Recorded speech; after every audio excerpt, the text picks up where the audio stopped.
Қайырлы күн баршаңызға. Менің каналыма қош келдіңіздер.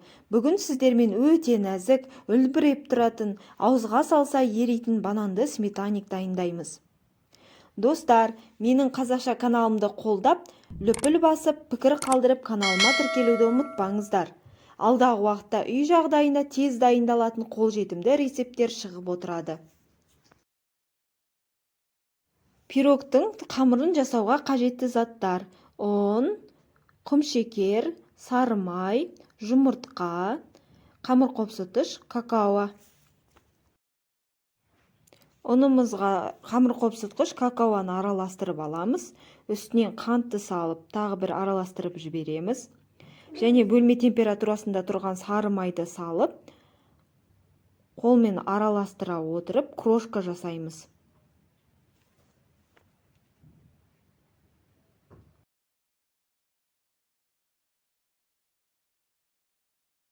Сары майымыз бөлме температурасында жұмсақ болғаны жақсы. Осылай онымен біріктіріп крошка жасағанда тез-тез жасалатын болады. Осылай жақсылап крошка жасап алғаннан кейін үстінен жұмыртқамызды салып, жұмсақ қамыр илейміз. Міне жұмсақ қамыр дайын болды. Егер сіздердің қамырларыңыз тым жұмсақ болып кетсе, тоңазытқышқа 30 минутқа қатырып алсаңыздар болады. Ал менің қамырым ондай жұмсақ болмады, бірден формаға жабыстыратын боламын. Қамырымызды екі бөлікке бөлеміз, үлкен және кіші. Үлкен бөлігін формамыздың астыңғы бөлігіне жабыстырып шығамыз.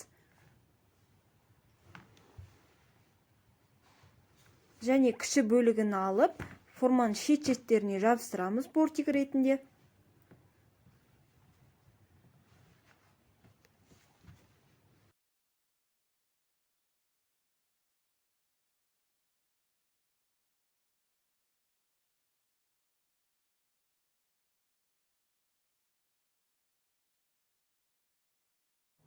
Мінекей пирогымыздың қамыры осылай бір тегіс болып жабысуы қажет. Енді банандарымызды алып, аршып, турап аламыз.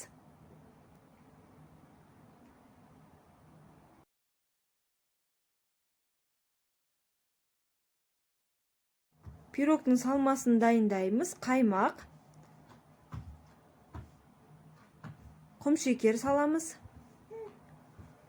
жұмыртқамызды саламыз, ұн саламыз, араластырып аламыз.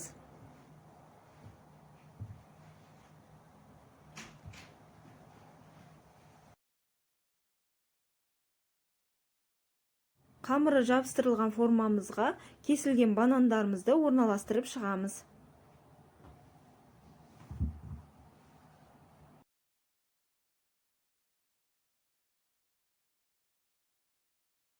Бананды орналастырып болдық. Үстінен дайын салмамызды құямыз. Және пешімізді алдын ала қыздырып қоямыз. Қыздырылған пеште 170 градуста 35 минут пісіріп аламыз. Пирогымыз пісіп дайын болды. Шетін видеода көрсетілгендей пышақпен жүргізіп шығамыз. Бірден ыстық күйінде жүргізіп шыққан дұрыс болады. Егер пирог суығаннан кейін жүргізетін болсаңыз, қамыры үгітілмелі болғандықтан сынып кетуі мүмкін. Және пирогымызды суытуға қоямыз.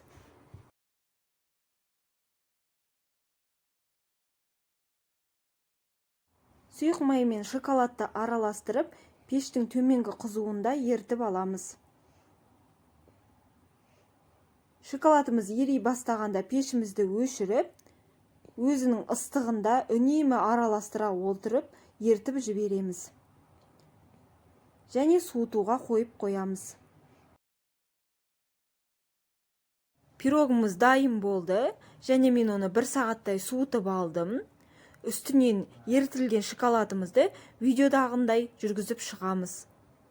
Бұл шоколад пирогымызға тәтті дәм береді және әдемі болып көрінеді.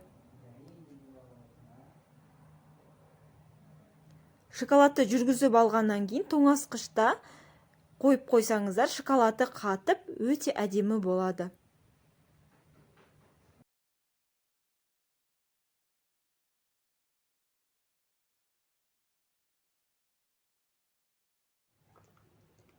Пирогты 1-2 сағаттай тоңазытқышта суытып алып кескен дұрыс болады. Ыстықтай мүлдем кесуге болмайды. Мінекей кескен кезде өте әдемі көрінеді, банандарымыз көрініп тұр. Және де жұмсақ, дәмді болып шықты.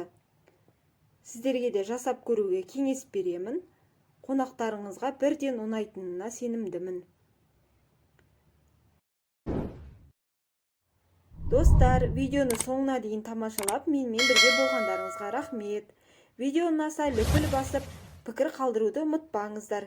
Және де осындай рецепттерді жіберіп алмас үшін менің каналыма тіркеліп қойыңыздар.